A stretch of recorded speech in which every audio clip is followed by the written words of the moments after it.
안녕하세요. 명곡교회 온라인 성경 공부 성경 속 생활 풍습 15강의 주제는 성경시대의 교육 방법입니다. 성경시대에는 어떤 방법으로 교육을 했는지 알아보는 시간 가지겠습니다. 최고의 학습법, 첫째도 반복, 둘째도 반복. 성경시대의 교육은 듣는 것이 큰 비중을 차지했는데 이는 두 가지 이유 때문이었습니다. 첫째는 두루마리 성경은 아무나 소유할 수 없을 정도로 값이 비쌌습니다. 성경시대의 이스라엘은 지금처럼 마음만 먹으면 쉽게 성경을 구입해서 소유할 수 있는 세상이 아니었습니다. 양피지에 적힌 두루마리 성경은 1년치 봉급을 모아야 간신히 살 수 있는 귀한 물건이었습니다. 그래서 두루마리 성경은 마을 회당에나 있었고 부자들 중에 말씀을 사모하는 사람들만 예외적으로 소유할 수 있었습니다. 이들이 하나님의 말씀을 공부할 수 있는 길은 오로지 회당에 가서 말씀을 듣는 것 뿐이었습니다. 둘째로 히브리어로 된 두루마리 성경을 읽고 통역해주는 서기관의 도움이 필요했습니다. 바벨론의 포로로 끌려갔다가 페르시아 제국 때 고국으로 돌아온 귀환민들은 이미 히브리어를 잊어버리고 페르시아 제국의 공용어인 아람어를 사용했습니다. 이 귀환민들을 모아놓고 히브리어 성경의 본문을 읽은 다음 백성들이 이해할 수 있는 아람어로 통역해준 이가 바로 에스라입니다. 그런 의미에서 에스라는 최초의 서기관으로 불립니다. 예수님 당시 서기관은 두루마리 성경을 직접 필사하고 성경을 가장 권위 있게 해석할 수 있는 사람으로 인정되었습니다. 성경시대 이스라엘 사람들이 말씀을 들으려면 회당에 가서 서기관이 읽고 통역해주는 말씀을 들어야 했습니다. 책과 필기도구가 흔하지 않던 성경시대에 학생들이 공부할 수 있는 유일한 방법은 스승이 들려주는 말씀을 통째로 암기하는 것이었습니다. 그러므로 가르치는 스승의 입장에서 최고의 덕목은 인내심을 가지고 반복 수업을 하는 것이었습니다. 당시 반복은 가장 효과적인 학습 방법이었는데 랍비 문헌은 이와 관련된 중요한 기록을 이렇게 하고 있습니다.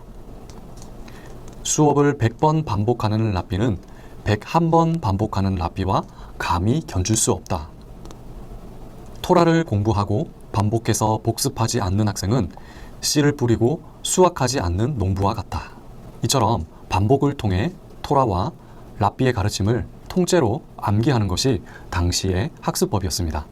지금도 종교적인 유대인들은 토라와 탈무드를 암송하기 위해 독특한 암기법을 사용합니다. 그것은 앞뒤로 걸으면서 스스로에게 묻고 대답하는 것을 수없이 반복하는 것입니다.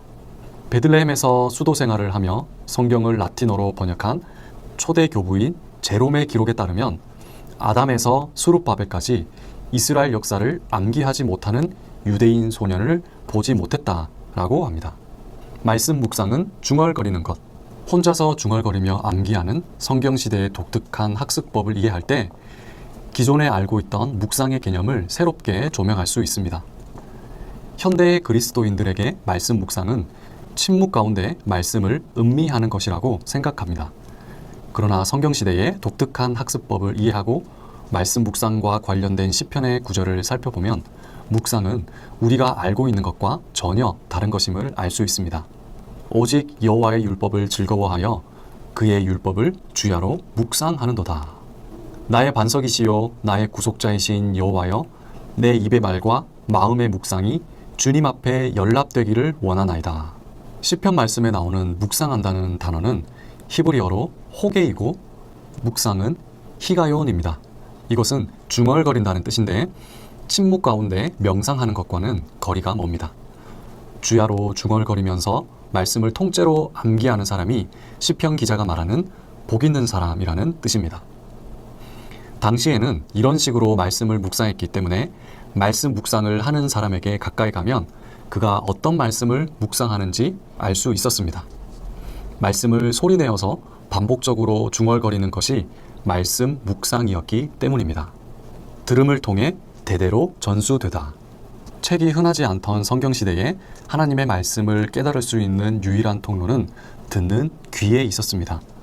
예수님이 많은 비유의 말씀을 하시면서 들을 귀 있는 자는 들을지어다 라고 반복해서 말씀하신 것도 이런 이유에서였습니다. 더러는 좋은 땅에 떨어짐에 나서 100배의 결실을 하였느니라. 이 말씀을 하시고 외치시되 들을 귀 있는 자는 들을지어다. 예수님의 말씀을 들은 대부분의 청중은 두루마리 성경을 개인적으로 소장할 수 없는 가난한 사람들이었습니다. 이들은 말씀을 읽고 깨달을 기회보다 말씀을 듣고 깨달을 기회가 더 많았습니다. 예수님이 모세 오경에 나오는 율법과 비교해서 자신의 새로운 율법의 해석인 산상수훈을 가르치면서 하신 말씀도 이런 개념에서 나온 것입니다. 이들은 토라의 율법을 읽은 것이 아니라 들었습니다. 옛 사람에게 말한 바 살인하지 말라. 누구든지 살인하면 심판을 받게 되리라 하였다는 것을 너희가 들었으나. 들음은 토라의 가르침을 자손 대대로 전할 수 있는 통로이기도 했습니다. 아버지는 자식에게 토라를 가르치고 아들은 아버지의 가르침을 듣고 이를 반복해서 암기함으로 다시 자손에게 가르쳤습니다. 그렇게 토라의 가르침은 대대로 전수되었습니다.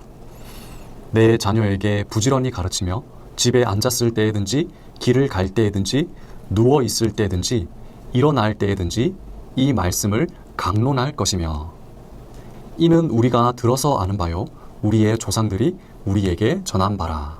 책이 흔치 않아서 들음이 하나님의 말씀을 깨달을 수 있는 유일한 수단이었던 성경시대의 독특한 상황에서 이런 표현들이 나온 것입니다. 성경시대 이스라엘 사람들에게 듣는다는 것은 단순히 듣는 것으로 끝나는 행동이 아니었습니다. 이들은 랍비들이 가르쳐주는 말씀을 열심히 듣고 이를 혼자서 수없이 중얼거리며 반복해서 암기했습니다. 모세 오경과 함께 10편 정도는 가볍게 암송하는 학생들이 당시에는 무척 흔했다고 합니다. 그러므로 완성된 계시인 성경책을 소유하고 있는 현대 그리스도인들에게 말씀을 읽고 듣는 것과 동시에 주야로 반복해서 읽고 듣는 것이 중요합니다. 그렇게 반복해서 그 말씀을 암송하여 우리 마음에 새길 때 그 말씀이 우리의 무기가 되고 하나님의 뜻대로 사는 등불이 되고 유혹과 싸워 이기는 무기가 되고 우리의 참된 행복의 도구가 될 것입니다. 우리 교회가 시작하는 꼬리말 성경 필사를 모든 명곡 성도들이 참석하시면서 말씀을 읽으시되 소리내어 읽으시면서 필사로 받아 적을 때 하나님의 말씀은 더 우리의 심령에 감동으로 다가올 것입니다.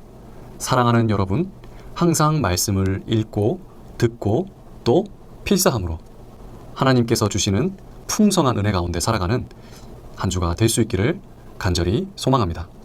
이상으로 15강 강의를 마치겠습니다. 다음 주에 뵙겠습니다. 감사합니다.